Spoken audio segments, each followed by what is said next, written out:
Much of the hype surrounding the Heat's offseason has been about who's gone, and that's fair. LeBron James is the best player in the world. But the Heat moved quickly to rebuild a competitive roster in his wake. The biggest addition is forward Luol Deng. How big?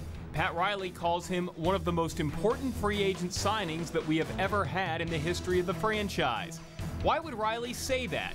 First and foremost, Deng is a very good all-around player. He averages 16 points a game and is also a very good defender, which makes him a great fit for the Heat. But almost as importantly, he plays LeBron's position and helped the team build momentum in free agency shortly after the big announcement.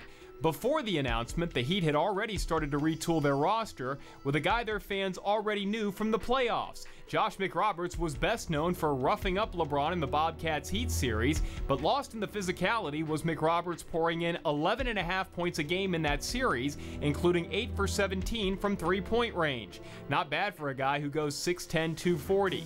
The Heat also added another familiar foe, Danny Granger. Heat fans remember Granger from his Pacers days, and he's had a very good career, averaging 17.5 points a game, although the last 2 years have been wrecked by injuries. The first edition of the offseason came on draft night when the Heat traded up for point guard Shabazz Napier. We know Napier was LeBron's favorite player in the draft, but there's good reason for that. He was a two-time champion at UConn, and even though he struggled at times in the Heat Summer League, he's a proven winner and should have a bright future. Speaking of the Summer League, James Ennis gave Heat fans lots of highlights there, and he was rewarded with a spot on the roster for this year's squad. While the new additions are huge, let's not forget Chris Bosh's return on a max deal. We talked about that last week. And then arguably the best signing of the offseason, Dwayne Wade.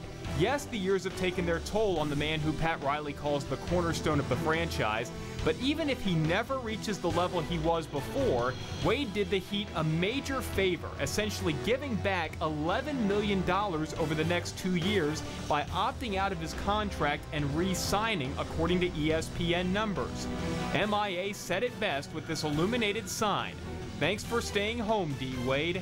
Miami, Wade County."